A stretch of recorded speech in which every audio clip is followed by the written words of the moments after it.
So much of Africa's history has been lost. It is a land of forgotten kingdoms. Great African empires of the Middle Ages provided the ivory and gold that fueled the Renaissance in Europe. Yet in later centuries, Arabs and Europeans, the very people who benefited most from Africa's bounty, conspired to deny the continent its great legacy.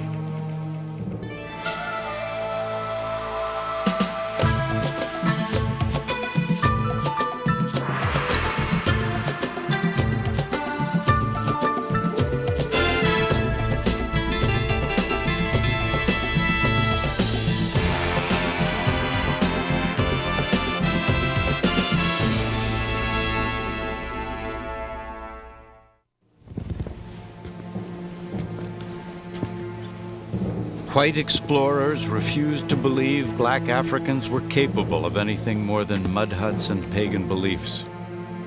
To justify their exploitation of the Dark Continent, white colonizers claimed Africa's lost civilizations for white ancestors. There is definitely a deeply ingrained idea in the Western world that Africans are a people without history. Even the Regius Professor of Modern History in my old university, Oxford, in my own lifetime could address a mass audience in the United Kingdom through the media and say, maybe in the future there will be African history. But at the moment, there is none. There is only the history of Europeans in Africa. The rest is darkness. And darkness is not a subject of history. The great African civilizations relied on an oral tradition to pass on their ancient legends of mighty chiefs and tribal conflicts. Generation after generation heard these stories, but gradually the memories faded. Even the names of kings were forgotten. With no written record, the mighty empires of Africa's past became as vulnerable as their land.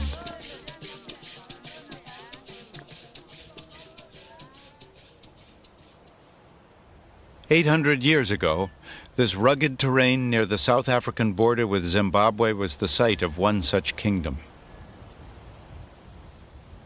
All outward signs of their civilization have long vanished, yet the local Venda people know, through whispers from their ancestors, that great kings and queens were once buried here, high above the bushveld on the summit of a cliff.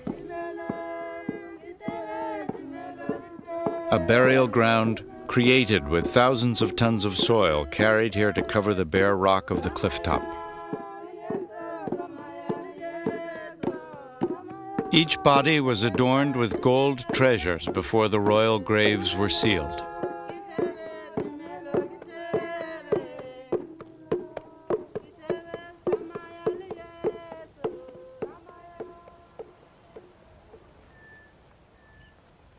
Eight centuries later, in 1932, an Afrikaner adventurer with a thirst for gold persuaded a local villager to take him to the ancestral burial site of Mapungubwe. Today, Ernst van Graan, grandson of the explorer, retraces that journey. Well, my grandfather, he was a treasure hunter. He was always interested in finding gold, and he was actually looking for this place for almost 5 years. Centuries of superstition had protected this royal burial ground from theft. Their guide dared not even look at this sacred hill, fearing he would be struck blind. The local Venda people, they call this hill Mapungubwe, the hill of the jackal. And they call it the hill of the jackal because they believe there's evil spirits and things going around there. When they approached the hill, there was these vertical cliffs, and it seems to be impossible to get onto the hill. And then they found this secret passage going up behind me.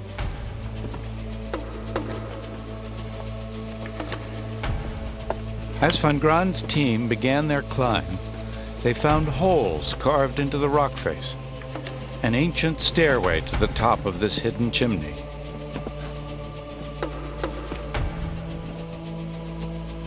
They feared the climb to the royal burial site could well be booby-trapped, with giant boulders poised to fall and crush them at any moment. But their ascent was safe. They were about to uncover some of the last remaining royal treasure in all of southern Africa. Normally, recovered gold objects were destined for the melting pot. Another important chapter in African history would have been doomed. And originally that was their plan. Luckily, at the last moment, Van Graan Jr. suffered a pang of conscience. Among the finds were a golden scepter and a gold rhinoceros. Small trinkets compared to Tutankhamun's treasures, yet they were the few precious remaining links to a long-forgotten past.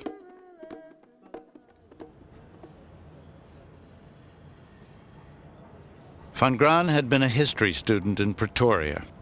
He knew the significance of these artifacts and decided to donate them to the university.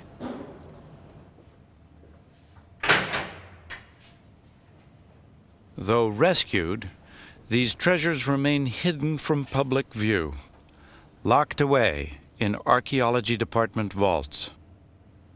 Pottery later excavated at the site proved there was once an enormous settlement at Mapungubwe. Yet to this day, the University of Pretoria has allowed only a few archaeologists access to these remarkable finds.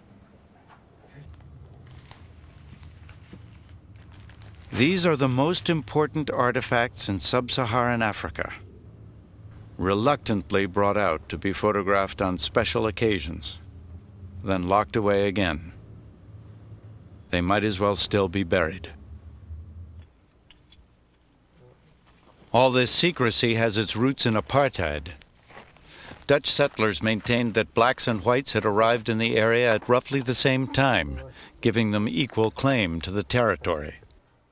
When radiocarbon dating placed Mapungubwe as early as 1200 AD, white South Africans were stunned. They refused to believe blacks had arrived in the region more than 400 years earlier than the first white settlers. The Afrikaner scientists tested and retested Mapungubwe, making it one of the most radiocarbon-dated sites in all of southern Africa. Yet the result was always the same, 1200 AD. With many white settlers in southern Africa, much of their argument had rested on the proposition much of this land was, in any case, free of African people. What do you mean it belongs to Africa? We arrived at about the same time as the Africans, so they have no greater claim than we have, so we have as much right as they have. So to tell them that, look, but they were here hundreds of years before you, undermines some of their basic claim to a special status in southern Africa.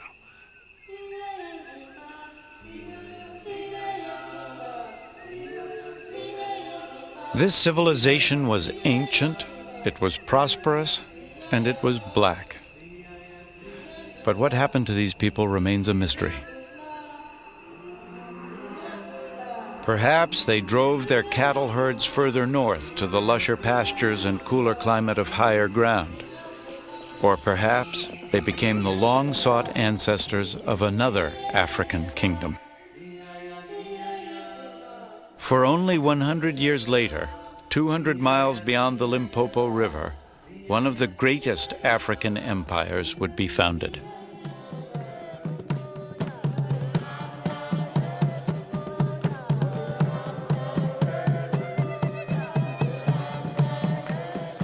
While Europe was in the Middle Ages, southern Africa was dominated by the Kingdom of Great Zimbabwe.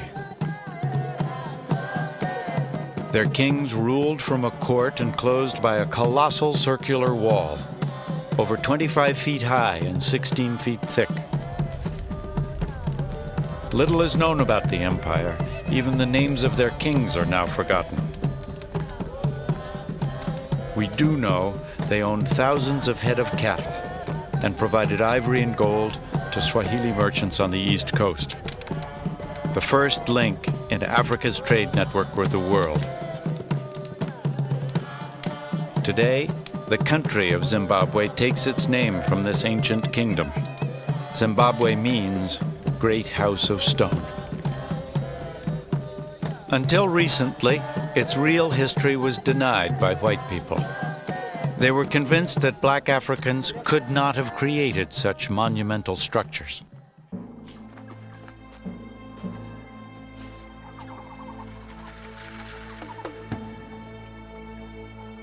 For hundreds of years, Europeans dreamed of finding a lost white civilization of incredible wealth somewhere in Africa's dark and savage interior.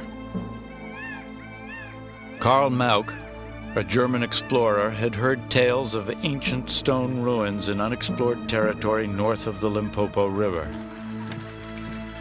He searched for months before finally stumbling across these magnificent remains.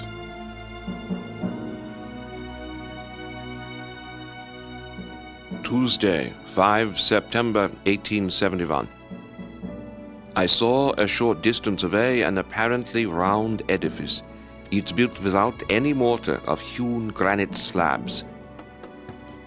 The outer wall is about 150 yards in diameter. The local natives call these ruins Zimbabwe.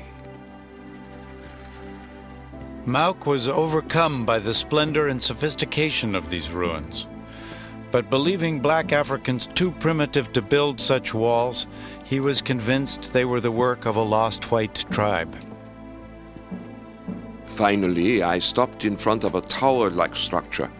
It stood quite undamaged. I learned from the local inhabitants that they themselves have only lived here from about 40 years ago, that the region was quite uninhabited before that time. All are absolutely convinced that white people once inhabited the region. He drew African artifacts in his notebook, but refused to believe that this city was built by blacks. Finally, he found evidence he believed would prove his theories. I cut some splinters off the crossbeam. A comparison with the wood of my pencil shows that it must be cedar wood, and this must have come from the Lebanon. Furthermore, only the Phoenicians could have brought it there. Solomon used a lot of cedar wood for the building of his palaces, and these ruins are an imitation of Solomon's buildings in Jerusalem. The great woman who built the enclosure could have been none other than the Queen of Sheba.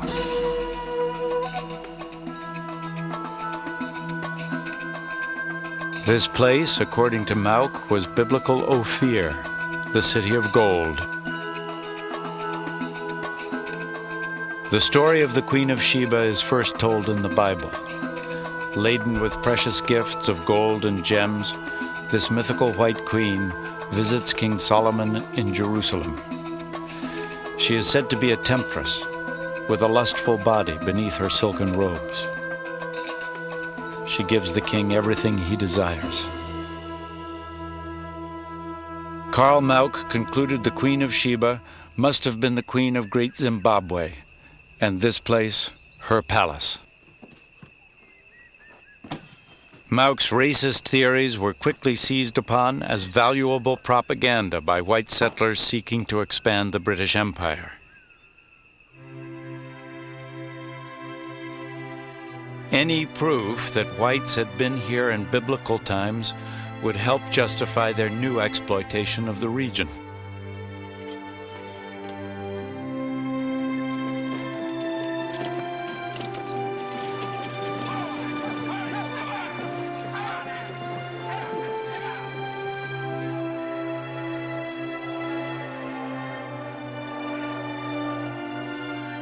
By the middle of 1890, Cecil Rhodes, a wealthy British industrialist, had founded Rhodesia, a country that remained under white rule until 1980, when the black majority renamed it Zimbabwe.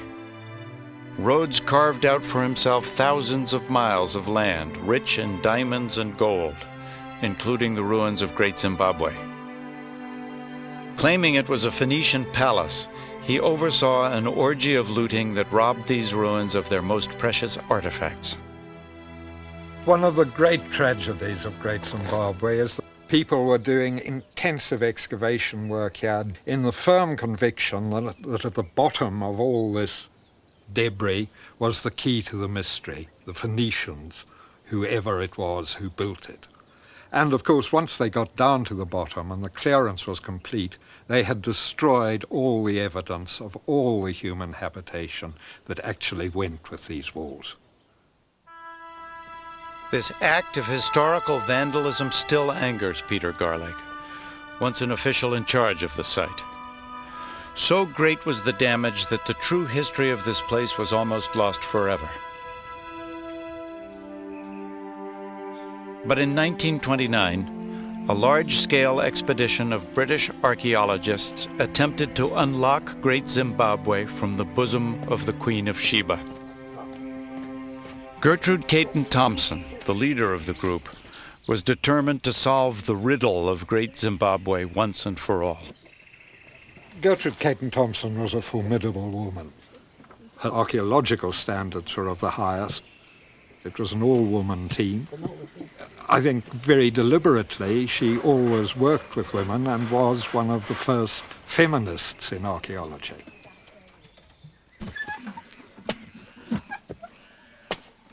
After weeks of digging, her team still hadn't found enough material to date the site. Demoralized, they sought another area worth exploring. Caton Thompson needed to locate unpillaged ruins. A determined explorer, she persuaded a friend to loan her an airplane.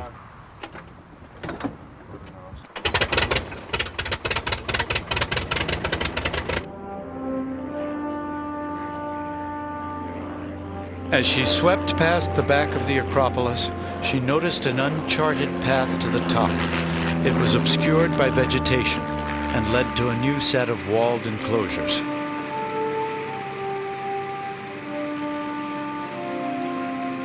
At last, she had found a place untouched by white hands.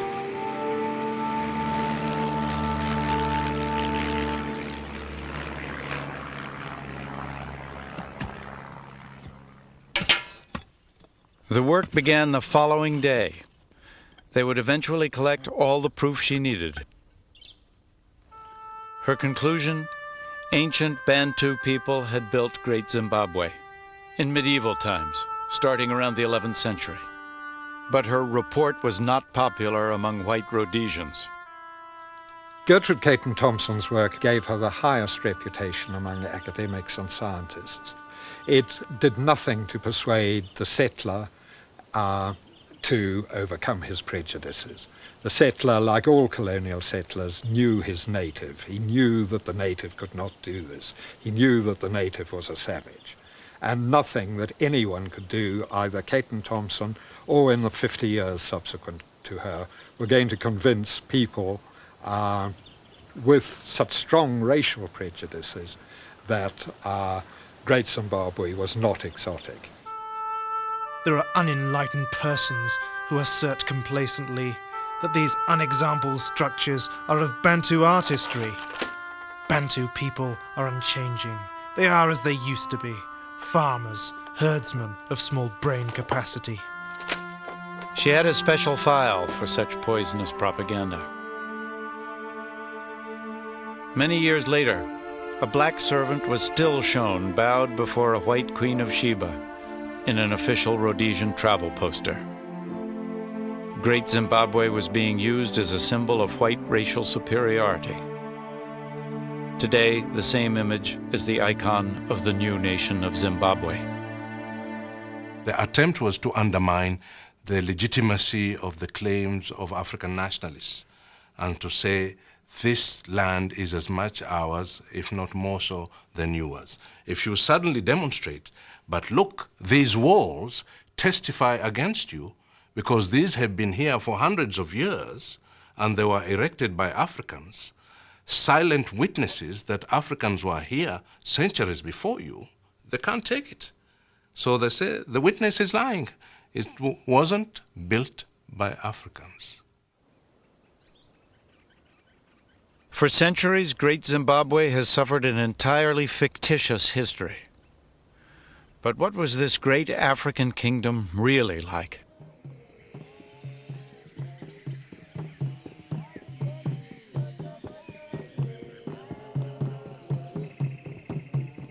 In its heyday during the 14th century, Great Zimbabwe was a thriving metropolis, unique in all of Africa. It was as big as London at the time, with a population as large as 18,000 crammed into just a few square miles.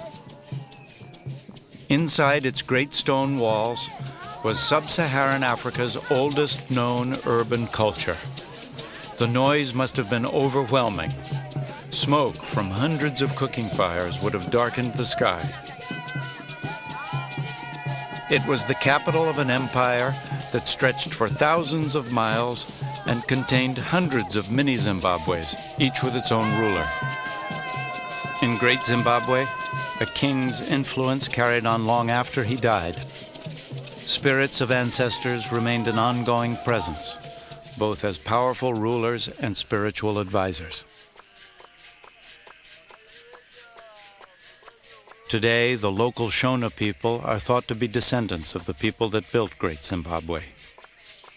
In modern Shona culture, the spirits of ancestors are still regularly contacted through a ceremony performed by a medium in a cave below the Acropolis ruins. The Shona are very religious people. They believe strongly that their ancestors are not dead and gone forever, that they are alive. Through their mediums, they can punish them, they can bless them, they can pray for them.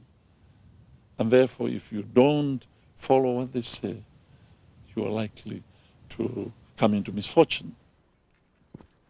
Stan Mudinge, a Zimbabwean government minister, has studied the ancestors of the Shona people.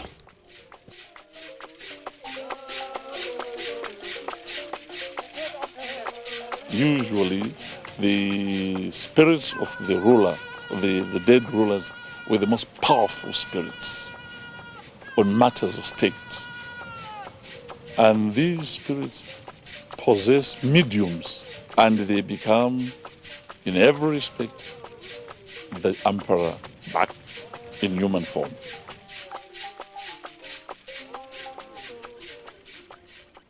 High on the Acropolis overlooking the kingdom is a sacred enclosure, where we can imagine what used to happen.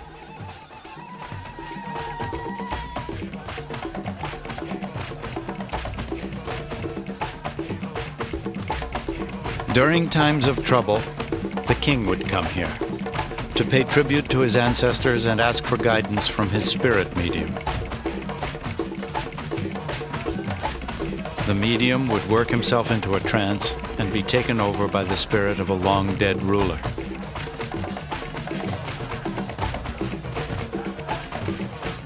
This supernatural link between the king and the nation's founding fathers was fundamental to the culture.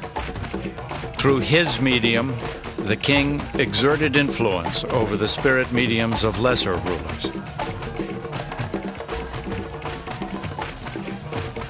In addition to military might, he wielded a powerful spiritual control over any who would challenge him.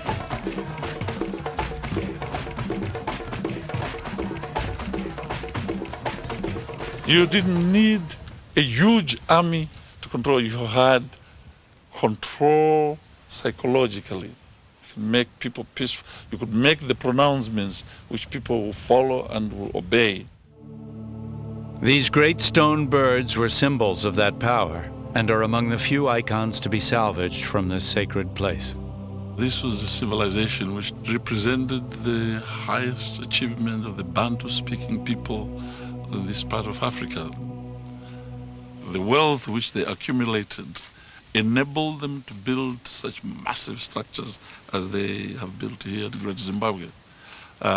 Especially down there in the valley, I think there was sheer arrogance, pomposity, the great madness which seized Louis XIV to build the great Versailles Palace. That was not a place for one man to live in. That was making a statement of his wealth, the significance of his country, and what he thought of himself. And same madness seized the people here and built these huge, magnificent stone structures which we now admire. Great Zimbabwe was constructed over several centuries by a devoted people. 1 million stone blocks were shaped just to build the outer wall. Each subject paid tribute to the chief with 7 days of labor each month, not slave labor. They built this monument to honor their king and provider. The original builders of these walls came to granite outcrops like this one. Today they still quarry blocks, as they have for centuries, to repair the broken walls of their ancestors. By heating the granite with fire and throwing water along the fault lines, the rock shatters into thick slabs.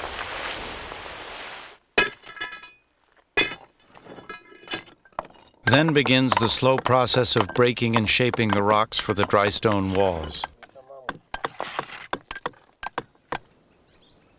Although it's easy to understand how they built these walls, why they built them is the subject of fierce debate.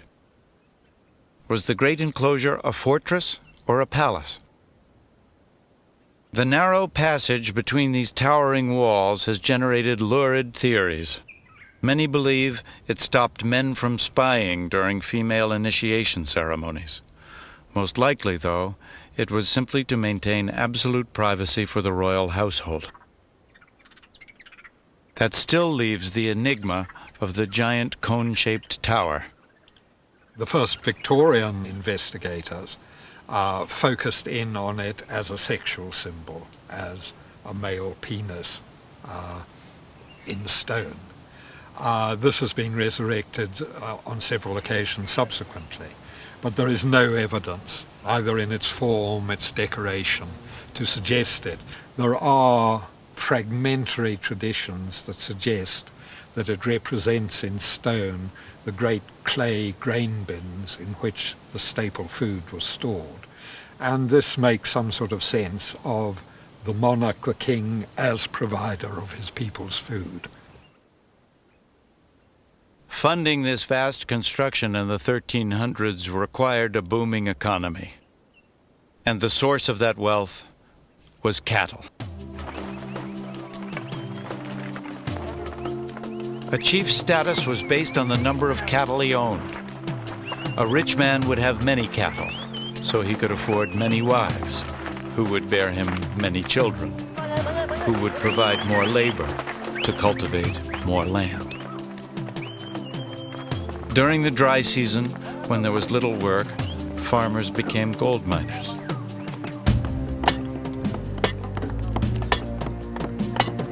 Digging for gold in these narrow mine shafts was so dangerous, laborers had to be bribed to go underground. Most preferred panning in the riverbeds.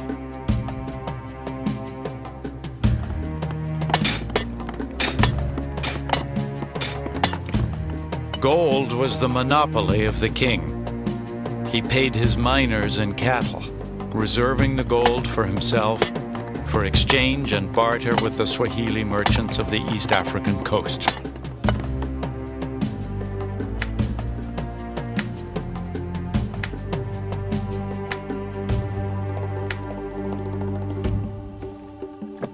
At the height of their power, the great Zimbabwe rulers controlled the flow of gold and ivory to the trading ports of East Africa. And this trade would fuel construction of some of the most magnificent cities in the ancient world.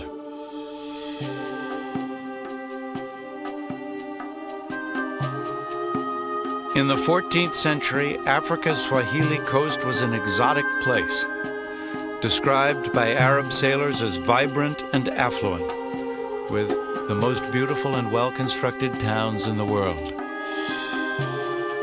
This was the setting for the legendary adventures of Sinbad and the Arabian Nights. Persian carpets were exchanged for African ivory. Porcelain was traded for gold.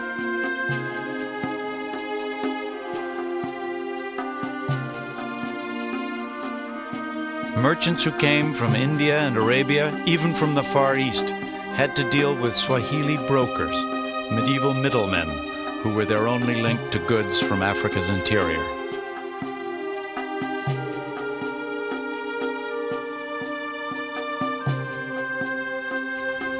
The Swahili built and sailed the dhows and navigated the treacherous channels to the many trading ports. By controlling the sea, they maintained firm control over all commerce in the region.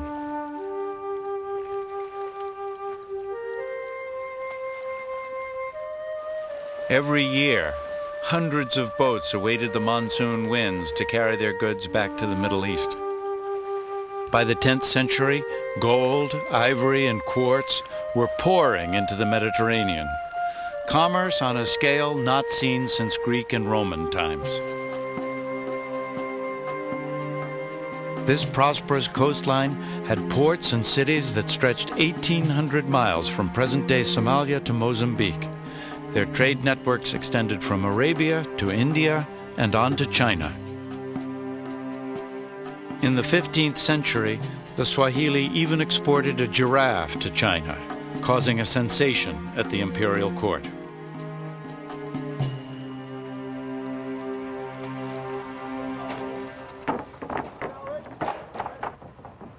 This extensive contact with other cultures produced a cosmopolitan society, influenced by both Arab and Indian traditions. Yet despite their widespread success, this region of Africa has also suffered a history denied.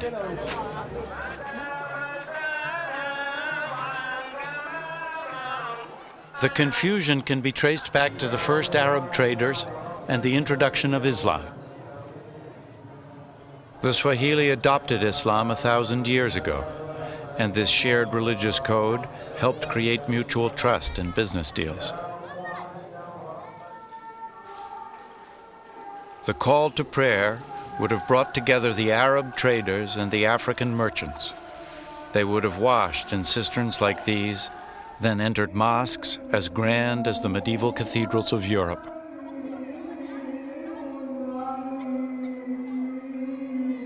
But the mystery is, who built these once great cities?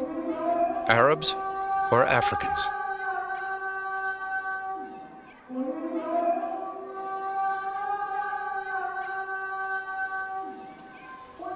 Archaeologist Mark Horton is studying the ghost towns of Africa's coast.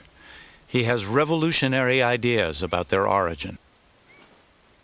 When archaeologists first came here in the 1920s and found these ruins covered by jungle, they naturally assumed they must be the work of Arabs. You've got here stone tombs made of coral from the sea, decorated in porcelain bowls. You've got houses and palaces with elaborate niches and toilets. You've got mosques with their minarets and with their mihrabs. This surely must be the work of Arabs. But I now believe that, in fact, this interpretation is wrong, that these are an African society.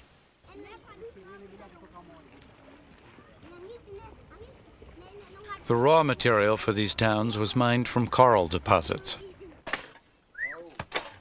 Until recently, it was assumed Arab settlers used African slaves to build their mosques and palaces. Once again, many found it hard to imagine Africans constructing permanent buildings.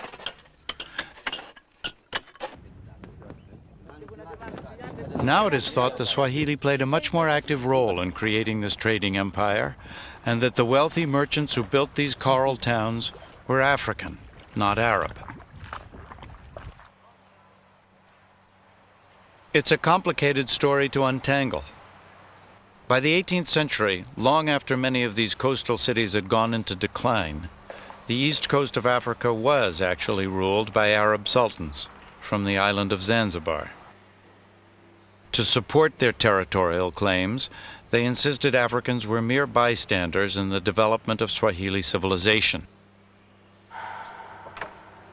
For 10 years, Mark Horton has been helping the Swahili rewrite their history and lay claim to their rightful legacy. For Horton, this derelict building is a testament to the betrayal of the Swahili people. It's called the House of Wonders. This vast building represents the final humiliation of the Swahili. It was a present by the British to the Arab Sultan of Zanzibar in the 1880s. The British wanted to carve up large tracts of East Africa, but unfortunately the Swahili were in the way. They were the people who'd lived there for thousands of years. And so they pretended that the Swahili had no history, it was simply Arab history. And by giving this building to the Arab Sultan of Zanzibar, it was possible to create a whole new myth about the history of East Africa. And that is why we no longer have an idea of who the Swahili were.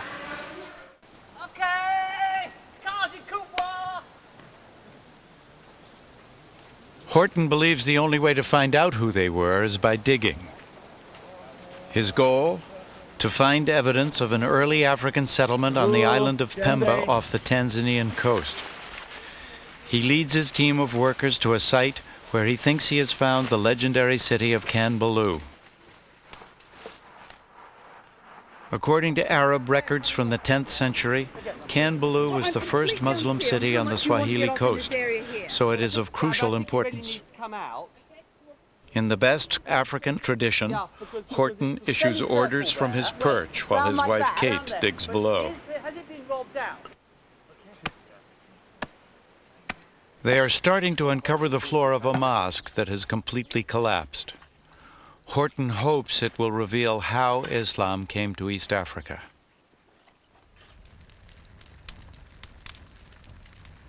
An old Arab legend offers one explanation. Abdul Juma, Zanzibar's chief archaeologist, turns it into a campfire story for the weary workforce. It comes from the journal of an Arab explorer.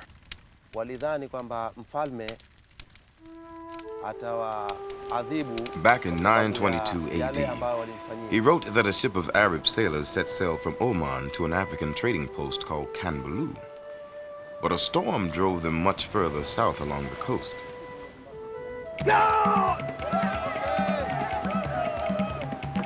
Now, the people of this coast were reputed to be cannibals, so the sailors feared for their lives.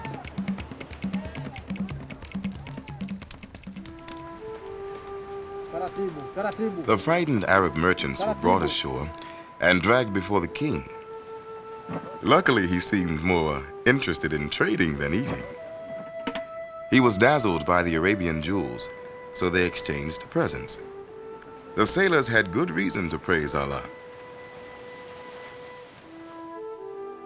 When it was time to go, they invited the king onto the ship to say farewell. The Arab captain had a wicked thought. In the Oman slave market, this African king could fetch 30 dinars. He gave the order to sail. And when they reached Oman, the king was sold into slavery.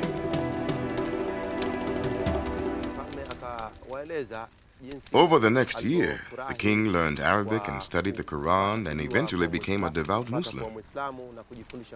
Then one day he escaped from his master and walked back thousands of miles to his village. Several years later, the Arab captain who had betrayed the king set sail on another voyage to Kanbalu. Once again, their ship was blown south. Once again, they found themselves off the land of Zanj. The Arab merchants were stunned to see the king they had sold years before and begged for mercy. "Go, you traitors," he said. "If I have forgiven you, it is because through me you have introduced my people to Islam. So in future, when Muslims come here, we will treat each other like brothers." This time, the king did not see them off.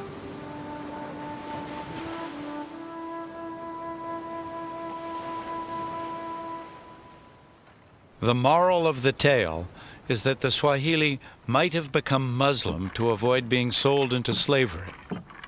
Horton thinks the spread of Islam along the Swahili corridor was a kind of insurance policy against the Arab slave trade.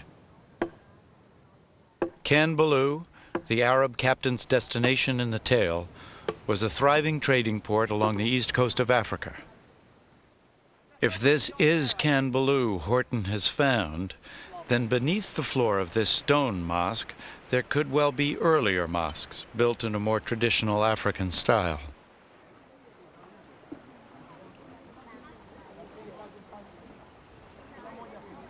On this beach, the temporary fishing village has a wooden mosque. Swahili only live here during the fishing season, as they have for 1,000 years.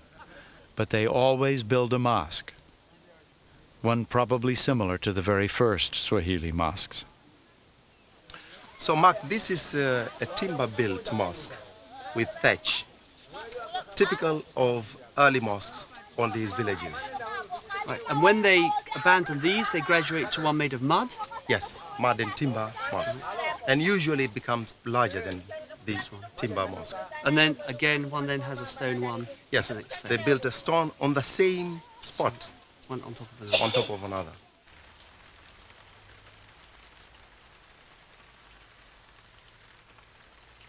Heavy rainfall brings a halt to the digging. The downpour softens the soil just enough to quicken Mark Horton's pulse. Beneath the stone mosque, they begin to find remnants of two wooden mosques, one on top of the other, the earliest dating back to the 8th century. This place is probably the site of Kambalu. We know from historical evidence that Kambalu is the first place on the East African coast with Muslims.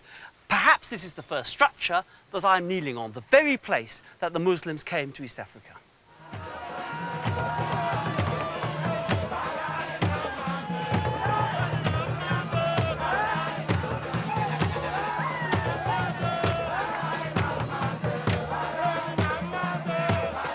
A Muslim festival honors the birth of Mohammed, but on the Kenyan island of Lamu, the celebration pulses to a uniquely African rhythm.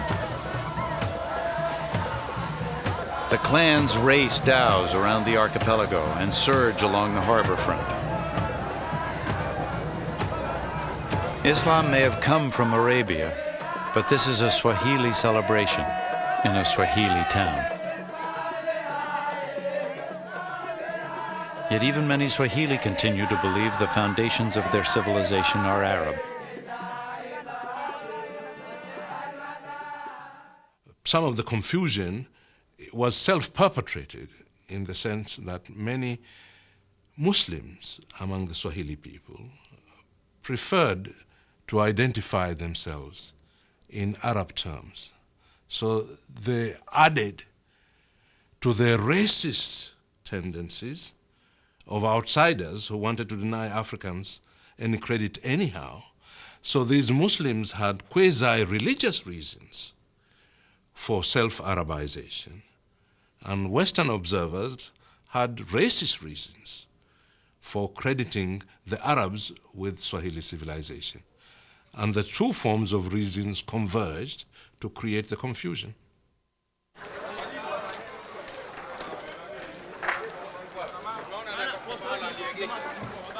There can be no denying the external forces that molded towns like Lamu. The intricate wooden carving on doorways is a typical Swahili feature.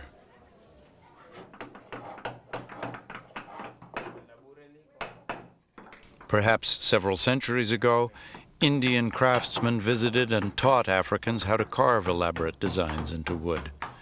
But then the Swahili absorbed and adapted these lessons to fit their own culture.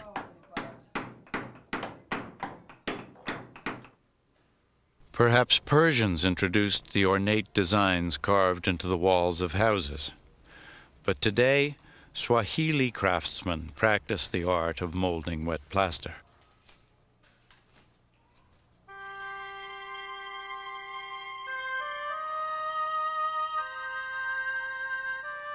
Six centuries ago, rich African merchants built villas decorated by the finest craftsmen. Lamu was as sophisticated as medieval Venice. These opulent houses were built on the foundations of the Arabian and Indian trade. Today, most of that trade is gone, and the economy depends on a trickle of tourism. But the town probably looks much as it always did. The streets bustle with donkey traffic. They're too narrow for cars. And the original open sewer meanders through the alleys. Lamu's labyrinthine streets are mirrored in those of many ghost towns along Africa's east coast. During the 16th century, hundreds of these towns fell into ruin. It's not obvious why the flourishing commerce came to an end. Everyone benefited from the trade. The gold diggers of the interior, the Swahili middlemen, the sailors, the merchants, and even consumers around the medieval world from Europe to China. Perhaps the fortunes of rival merchant families ebbed from generation to generation, much as corporate dynasties rise and fall today. Perhaps the bubonic plague brought worldwide recession and the demand for African commodities fell. It was the end of a glorious era for the kingdoms of Great Zimbabwe and the Swahili coast. By the end of the 1500s, the buildings would lie forgotten, but their cultural legacy would suffer an even worse fate. All societies select what they want to remember, but only Africans have been totally denied a history of their own for so long. But remember, this is where our species began on present evidence. This is where the first humans walked on Earth. So the first habitat of the human species seems to be the last to be properly understood. We are paying a price for not understanding it.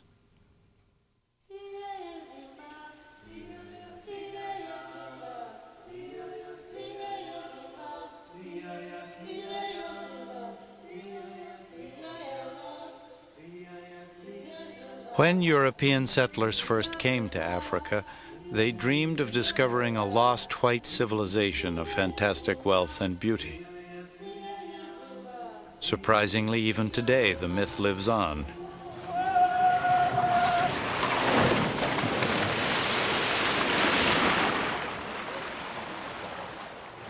This is South Africa's lost city, a living monument to an imaginary lost white tribe.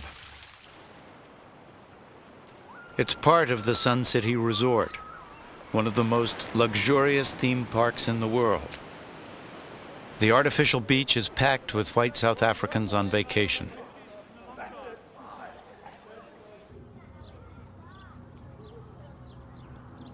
A labor force of several thousand black South Africans keeps the dream of the lost white tribe alive. Each night, they return to their shanty towns, discreetly hidden behind the hills.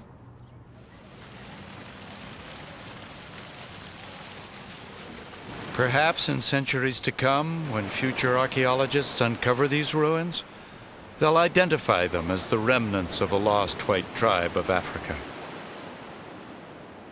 Only perhaps this time they'll be right.